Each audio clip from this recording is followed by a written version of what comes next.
Bismillahirrahmanirrahim. Assalamualaikum warahmatullahi wabarakatuh.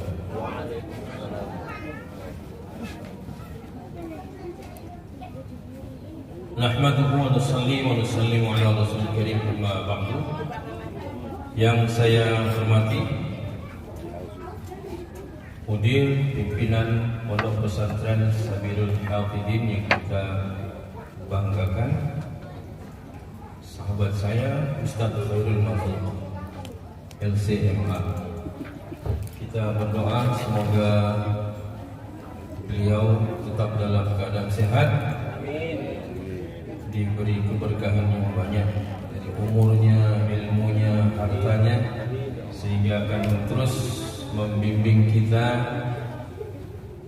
mengakafkan dirinya untuk perkembangan ilmu dan memberi manfaat kepada umat. Selanjutnya yang kami muliakan Bapak Kepala Desa Lama Hamparan Perak atau yang mewakilinya, Bangga kita. Kemudian para tokoh masyarakat, sini ada Ustaz Muhammad Halim, ada beberapa ustaz juga yang mohon maaf tidak dapat saya sebutkan namanya satu persatu. Kemudian yang saya muliakan pimpinan Pondok Pesantren Al-Amin Perbaungan, Bapak Muhammad Amin Suroso. Kemudian ada juga bersama kita muliakan pimpinan Pondok Pesantren Darul Yakin Al-Muhammadi, yaitu Ustaz Sofyan MA. Itu juga Pondok Pesantren, pimpinan Pondok Pesantren Baitul Quran Al-Ghifari Ustaz Akmal, kami muliakan. Juga pimpinan Pondok Pesantren Zainul Huda Al-Karim, sahabat saya ini Ustaz Karim Khan, muliakan Allah Subhanahu wa taala. Juga para ustaz-ustaz, tuan-tuan guru, para muallim yang mohon maaf, muallimah juga mungkin ada yang tidak kami sebutkan namanya, tidak mengurangi rasa hormat kami. Juga yang sangat berbahagia hari ini tentunya Ananda Abdurrahman Al-Zikri. Juga kepada semua santri di Pondok Pesantren Sabilul Hafidin dan sekalian undangan yang dimuliakan Allah Subhanahu wa taala. Jadi acara seperti ini sebenarnya mengungkapkan syukur, dan semoga kita juga bisa menjadi orang yang bersyukur dengan tasyakuran. Karena menjadi seorang penghafal Quran tentunya penuh perjuangan dan pengorbanan. Saya yakin kalau ditanya bagaimana dari awal mula, tentunya tidak mudah. Walaupun Quran itu sudah dimudahkan, tapi ada orang-orang yang Allah buat repot, sibuk dan susah untuk Al-Quran. Kenapa? Supaya bertambah kemuliaan mereka. Ini Abdurrahman Al-Zikri saya rasa 5 tahun lebih. 7 tahun. 7 tahun baru menghasilkan satu penghafal Quran. Sebenarnya menghafal Quran itu adalah kemuliaan dari Allah. Bisa saja kalau Allah mau kita tidur malam ini, pagi sudah hafal 30 juz. Bisa kalau Allah mau. Tapi kenapa ada satu orang sampai 7 tahun, ada yang 10 tahun? Karena Allah ingin menambahkan kemuliaan baginya. Ya? Karena setiap membaca satu huruf dari Al-Quran berbuah satu hasanah, wal hasanatu bi asyri amsalihah. Satu pahala itu akan melipat ganda 10. Jadi kalau dia baca satu ayat berkandung berapa huruf, begitu banyaklah pahala. Dalam hadis dikatakan la aqulu alif lam mim harf, aku tidak mengatakan alif lam mim itu satu huruf, tapi alif harf, lam harf, mim harf. Alif satu huruf, lam satu huruf, mim satu huruf. Maka ketika orang baca alif lam mim berbuah 30 pahala. Ya? Kalau dia baca alhamdulillahi rabbil alamin, berapa pahala? Merah hurufnya pun kita kesusahan, apalagi merah pahala. Bagaimana kalau dia baca satu lembar? Dan untuk bisa menghafal itu nggak mungkin baca satu kali. Secerdas-cerdas orang mungkin 2 kali, 3 kali, 4 kali baca itu satu ayat. Jadi untuk bisa membaca, menghafal Quran, dia sudah menghasilkan pahala yang banyak. Makanya ada orang yang setahun katanya bisa selesai, ada yang 2 tahun bisa selesai. Ada ini seperti Abdurrahman Fikri 7 tahun. Jadi kadang-kadang orang bertanya, kok lama kali? Dan ini juga jadi tantangan sama santri. Kadang-kadang santri ini lama kali. Padahal sebenarnya kalau Allah mau besok pagi bisa. Kalau Allah mau sebelum tidur malam ini tahu-tahu sudah hafal Quran, bisa. Tapi kenapa seorang itu dibuat jadi lambat? Karena Allah ingin menambah kemuliaan. Contoh, satu orang dia baca satu ayat, dia baca sekali, 2 kali langsung lengket. Ya, datang satu anak ini 22 kali dia baca belum lengket juga. Kira-kira pahalanya banyaknya mana? Yang 2 kali apa yang 22 kali? 22 kali. Kalau yang setahun baca Quran menghafal selesai sama yang 7 tahun, banyak mana pahalanya? Mana berbanding pahala 1 tahun dengan 7 tahun? Jadi kalau bagi santri-santri juga ini, bagi kita juga ingin menghafal, jangan putus asa. Ketika kita lambat dalam hafalan, jangan mundur. Karena Allah ingin memberikan kita kemuliaan yang lebih. Beda 1 pahala dengan 10 pahala, beda setahun pahala dengan bertahun-tahun pahala, itu nanti kita tahu hakikat. Jadi sebenarnya ketika seorang itu lambat dalam hafal Quran, Allah ingin beri dia kemuliaan lebih. Atau mungkin dosanya banyak, sehingga dengan bacaan Quran itu Allah akan ampunkan dosa-dosanya. Atau mungkin dosa orang tuanya banyak yang belum terampuni. Jadi orang tua pun gitu, jangan langsung beda putus asa. Lambat di situ, lambat kali dengar di sana, enggak, itu kemuliaan. Dan satu lagi, menghafal Quran ini adalah hafalan Quran yang akan dibawa sampai masuk dalam tubuh. Jadi jangan sekedar wisuda, karena sekarang ini sudah banyak lembaga-lembaga tahfiz yang tidak punya sistem yang kuat, sebentar-bentar sudah wisuda. Akhirnya apa? Bukan wisuda. Bukan hafiz Quran tapi habis Quran. Habis wisuda, Quran pun habis. Disuruh baca nggak ada lagi Quran. Jadi ini kita lakukan. Maka itu alhamdulillah Sabilul Hafizin ini adalah salah satu pesantren yang bisa kita jadikan contoh dalam sistem penghafalan. Walaupun kita membuka lembaga-lembaga lain, silahkan studi banding kemarin. Karena di sini sudah berhasil menghasilkan satu orang yang hafal Quran dan disimak hafalan. Abdurrahman Adzikri ini termasuk saya ikut menyimak. Jadi kita tahu hafalannya. Jadi inilah yang mau kita hasilkan, bukan hafal wisuda. Sebentar wisuda, maaf ya, bukan mengejek, bukan merendahkan. Tapi apa yang terjadi? Banyak para penghafal Quran setelah itu mereka bingung.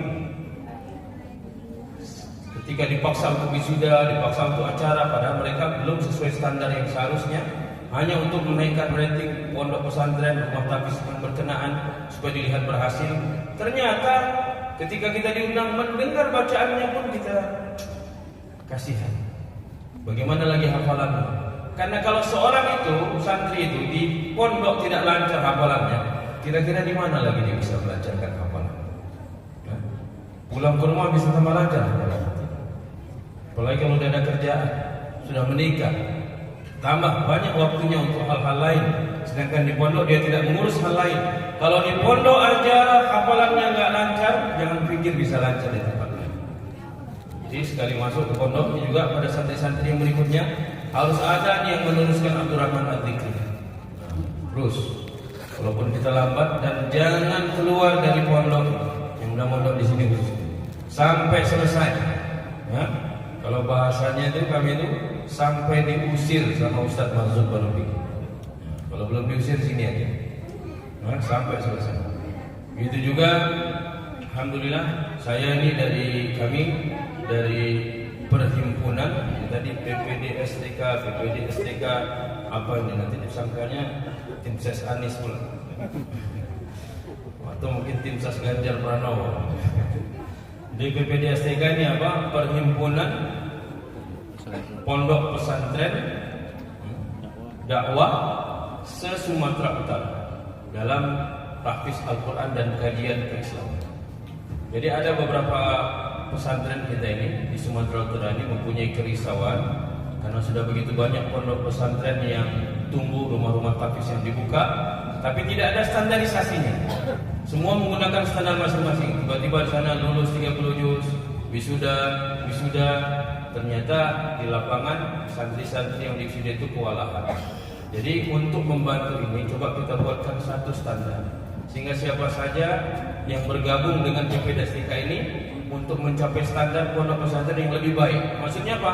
Supaya semua pondok dan rumah tahfiz ini sama-sama maju dengan sistem dan cara yang benar, dengan standar yang baik. Karena itulah kita pun berhimpun. Alhamdulillah sampai sekarang ini lebih kurang ada 40 pesantren yang tergabung dalam PPDSTK. Yang tadinya niatnya untuk Sumatera Utara saja, ternyata dari Aceh beberapa pondok pesantren juga sudah ikut bergabung pada kita karena ingin sama-sama maju tadi. Begitu juga dari Sumatera Barat ada, dari Riau pun ada. Bahkan kemarin teman dari Jambi pun sudah minta, kami boleh ikut gabung Ustaz. Kita belum mampu ngurusnya sampai ke Jambi. Bahkan dengan teman-teman dari Jawa, dari Tangerang pun kemarin ketika kami singgah di sana langsung minta simulasi coba try out bagaimana ujian, dan mereka minta tetap mengurus di sana, tapi sampai sekarang kita masih belum ada kemampuan. Jadi apa program PPDSTK ini? Yang pertama, semua pesantren-pesantren yang tergabung di dalam PPDSTK ini, atau kita sebut saja Robitoh, dalam persatuan ini, kita setiap 3 bulan sekali akan berkumpul bermusyawarah di pesantren-pesantren yang menjadi tuan rumah. Kadang-kadang yang tuan rumah di Tapanuli Selatan kita di sana, yang tuan rumah pula di Kuala Simpang kita di sana. Di semua perhimpunan ini ngumpul di tempat-tempat yang sudah ditentukan untuk bermusyawarah mengenai perkembangan dan kemajuan dari setiap pesantren yang ada dalam organisasi ini. Kemudian yang kedua programnya adalah kita mengadakan imtihan atau ujian bersama untuk seluruh santri yang berada di dalam lingkungan dalam persatuan perkumpulan pesantren dakwah Robitoh ini. Imtihan ini 2 kali dalam setahun, 6 bulan sekali. Maka tim pengujinya dibentuk. Timnya ini akan turun ke pondok-pondok menguji santri yang sudah mencapai 5 juz ke atas. Jadi yang belum 5 juz belum imtihan, masih imtihan di dalam. Tapi yang imtihan di luar itu yang 5 juz ke atas. Dan alhamdulillah sampai saat ini di dalam sekitar 40 pesantren ini sudah tercatat sekitar 1000 lebih santri yang ikut dalam imtihan atau ujian bersama. Itu per 6 bulan. Dan setiap 6 bulan itu nanti santri yang lulus pun ada nilainya, ada sertifikatnya, dan kita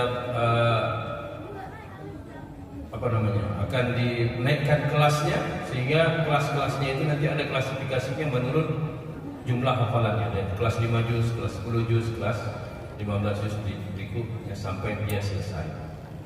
Kemudian yang terkini kita punya satu program untuk mengumpulkan para santri yang sudah selesai 30 juz untuk dikarantina selama 4 bulan. Jadi sudah tamat di sana, sudah selesai 40 juz, kita panggil melalui proses interview juga, melalui proses ujian juga.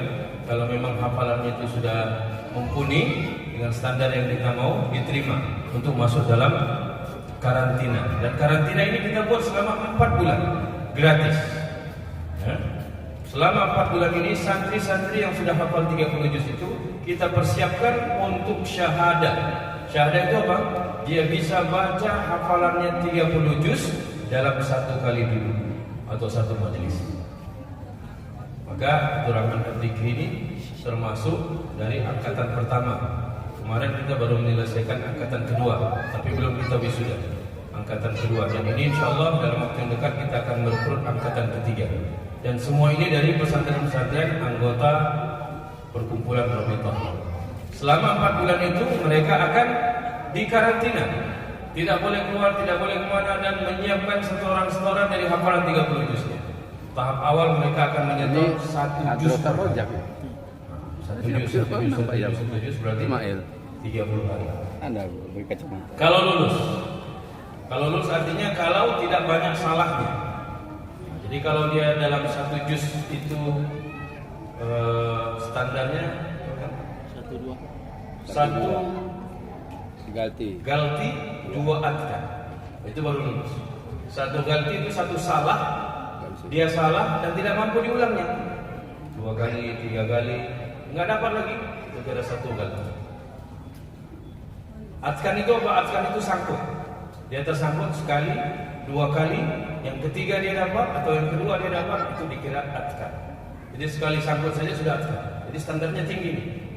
Jadi satu juz itu dinyatakan lulus kalau dia hanya satu ganti 2 adkan. Maka akumulatif nanti setelah dia baca 30 juz, kita hitung. Dalam 30 juz itu berapa galtinya, berapa salahnya, berapa sangkutnya. Kalau galtinya, salahnya sampai 30, sangkutnya 60 atau lebih, maka dia akan dipulangkan lagi ke pondok pesantrennya, nyatakan belum layak masuk karantina. Harus diolah lagi di pesantren masing-masing. Jadi standar tinggi. Kenapa? Nanti tahap kedua lebih berat lagi. Masuk langsung 3 juz. 3 juz pun dengan standar itu. Per 3 juz 1 adkan, per 1 juz nanti 1 adkan, 1 ganti 2 adkan. Begitulah sampai nanti 2 juz masuk 3 juz, masuk ke 5 juz, masuk ke 10 juz, kemudian 15 juz, baru akhirnya mereka masuk ke tahap 30 juz. Dan 30 juz itulah sekalian ujian akhirnya. Ada yang lulus? Ada. Angkatan pertama itu ada sekitar 6 orang yang lulus dari 11 peserta. Angkatan kedua pesertanya waktu masuk itu ada 13, yang sampai akhir, sampai garis finish itu ada 8. Yang lain terpaksa dipulangkan atau pulang sendiri. Kenapa? Karena belum mampu. Walaupun sudah 30 juz, tapi tidak kuat sistem penghafalan dan penguatannya di pondok. Ketika masuk karantina, dia akan kewalahan. Karena itulah maksud dari PPDSTK ini adalah untuk menghasilkan, salah satunya baru sampai kepada tahfiz Quran program kita. Bagaimana program tahfiz Quran ini betul-betul bisa standar internasional. Jadi karena Quran ini sama. Di Cina kalau dia baca pun Quran, ya. Di Amerika, di Brazil pun kalau baca Quran itu Quran. Kita nggak nafal Quran. Kalau sudah Quran namanya, tidak kelihatan lagi mana orang Mandailing, mana orang Batak, mana orang Cina, sudah Quran. Maka begitulah hafalan pun begitu. Tidak ada beda hafalan seluruh dunia. Maka kalau bisa melalui PPDSTK ini kami berusaha supaya penghafal Al-Quran yang dibawa binaan kita bisa mencapai bacaan standar sampai bisa internasional, diterima di mana saja. Jangan nanti kita wisuda di sini, kita balik sampai pindah kabupaten aja orang bilang masih mentah. Tidak, kita tidak sembarangan. Karena itulah akhirnya untuk berikutnya ini kita akan mengadakan penerimaan bagi angkatan ketiga. Bagi pondok-pondok pesantren lain mungkin ada ingin bergabung, silakan mengikuti dulu. Mana tahu sudah ada santri yang disiapkan 30 juz. Nanti tim akan datang dulu untuk mensurveinya, memperhatikan hafalannya untuk menentukan kelayakannya. Atau kalau memang belum ada kelayakan, kita sama-sama berusaha supaya setiap pesantren mengeluarkan santri-santri yang mempunyai kelayakan hafalannya, setidaknya bisa masuk kepada karantina. Jadi Bapak, Ibu, Ustaz yang dimuliakan Allah, inilah sebenarnya program karantina atau program PPDSTK yang terus akan berjalan. Semoga Allah Subhanahu wa taala menerima dan marilah kita dukung sama-sama. Ini sudah masuk kepada 4 provinsi sekarang. Dan khusus untuk di pesantren ini kepada masyarakat di sini, Bapak Kepala Desa dan mewakili, ini adalah sebenarnya anugerah yang besar. Ya. Pesantren ketika ada di tempat kita, apalagi tempat penghafalan Quran, seharusnya memberi kesan. Di mana ada orang membaca Quran, mendekatkan diri pada Allah, paling tidak rahmat Allah akan terus naik tiap hari dari sini. Dan rahmat Allah ini akan meredam kemurkaan Allah sehingga bala insya Allah akan tertunda. Kalaupun mau datang bala atau dijauhkan dengan adanya pondok-pondok pesantren ini. Karena itu dukung. Di sini baru jalan sekitar 5 tahun, kita dukung. Kalau bisa ini menjadi pesantren yang besar, yang memberikan manfaat bagi masyarakat sini. Manfaatnya apa? Paling tidak masyarakat sini seharusnya di sekitar pesantren ini beberapa tahun ini hafal satu juz itu maunya jadi hal yang biasa. Kalau bisa nanti kades pun syaratnya hafal satu juz. Karena ada pesantren kan, jadi semua yang mau jadi kepala desa mengaji dulu. Karena mau jadi pemimpin, mau jadi pemimpin yang siapkan dengan Al-Quran, maka kita dukung. Coba diperhatikan sama-sama. Ustaz Marzuk kita di sini dibantu. Kurnia yang besar bagi bapak-bapaknya, ada Ustaz Marzuk, ada pesantren, ada santri. Jadi dibantu. Selalu datang kemari, tanya apa yang perlu Ustaz, apa yang bisa dibantu. Sama-sama kita memberikan kontribusi. Walaupun nggak bisa apa-apa. Bisanya apa? Saya cuma bisa setiap tanggal 23 nyapu halaman sini, boleh Ustaz? Boleh. Setiap tanggal 23. Itu pun bulan genap, bulan ganjil nggak bisa. Silakan. Itu pun sudah kontribusi namanya. Nah, jadi apa yang bisa kita berikan? Bantuan. Ini Ustaz Marzuk nggak akan minta pada kita. Ini Ustaz nggak akan minta. Tapi kita sebenarnya kalaupun kita sampai ada yang meminta, itu artinya Allah menginginkan kita punya kontribusi di sini. Jangan pesantren jalan ini kita nggak tahu. Ambil tahu. Dia pun nggak pernah kemari. Ya, kita yang datang kemari. Kalau perlu, saya mengusulkan di sini bisa dibuat majelis pengajian. Ya, dibuat pengajian mingguan atau bulanan, kita mengaji bersama Ustaz Marzuk di sini, sehingga dari sini bukan hanya habis Quran yang keluar, tapi masyarakat akan mendapat kesan langsung kebaikan dan bertambah ilmunya, bertambah dekatnya dengan Allah Subhanahu wa taala dengan pengajian-pengajian yang dilakukan. Jadi Bapak Ibu, mari sisihkan. Masing-masing kita itu kalau seperti di India, Pakistan itu, semua pondok pesantren gratis. Kenapa? Masing-masing rumah sudah punya sumbangan. Saya nggak bisa banyak. Jangan malu, nyumbang, ikut membantu. Apa yang bisa? Nggak punya gaji saya, nggak punya hasil yang betul. Oke. Setiap mau masak, ibu-ibu coba taruh goni kosong di sebelah, ambil segenggam. Mau masak nasi, Bapak dulu ngamalkan dengan Bapak. Ambil beras segenggam, masukkan ke karung yang kosong. 3 kali masak 1 hari, berarti 1 hari 3 genggam. Sebulan sudah berapa genggam? Setahun sudah berapa goni?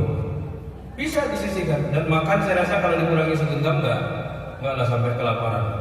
Ya. Itu aja pun kalau kita bisa membantu. Kalau bisa masing-masing rumah, tiap rumah punya kontribusi kepada.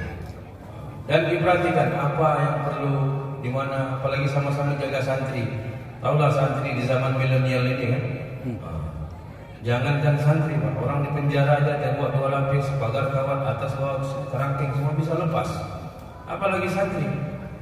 Dan santri ini memang harus dijaga. Oleh kadang-kadang Ustaz Marzuk ada tugas di luar, ada dakwah di luar.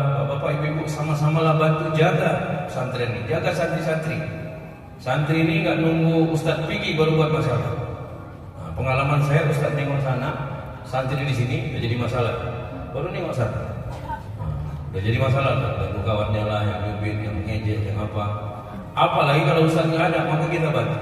Kita bantu perhatikan. Ada santri mungkin keluyuran, kita tanya apa ini di mana. Ada hal-hal yang perlu ini kita laporkan, bekerja samalah dengan pesantren. Kita berharap pesantren ini nanti menjadi pesantren yang terkemuka, menjadi yayasan yang akan menghasilkan dai, menjadi seorang ulama, menghasilkan orang-orang yang takwa, yang dekat kepada Allah Subhanahu wa taala, dan akan menyebar kebaikan ke seluruh dunia. Itu kita jangan jadi orang yang tidak punya kontribusi apapun ke pesantren. Barakallah, semoga dengan acara ini akan memompa semangat para santri, sehingga setiap waktunya nanti terus akan ada wisuda, akan ada syukuran dan keluar para penghafal Quran. Begitu juga kepada orang-orang tua kita, masyarakat di sini, paling tidak siapkanlah anak-anak kita untuk menjadi penghafal Quran dari Pondok Safilul Hafidin. Semoga Allah Subhanahu wa taala memberkahi kita semua. Semoga Allah Subhanahu wa taala menjadikan kehadiran kita sebagai amal soleh yang akan dicatatkan dan membuka kebaikan, menutup keburukan kita semua. Untuk ini saya pun mohon maaf, mungkin ada kata-kata yang tidak sepatutnya, yang tidak pada tempatnya. Semoga Allah Subhanahu wa taala memberi taufik kepada kita semua. Assalamualaikum warahmatullahi wabarakatuh. Waalaikumsalam warahmatullahi wabarakatuh. Terima kasih kami ucapkan kepada Al Ustadz Abdi Abdillah yang beliau merupakan ketua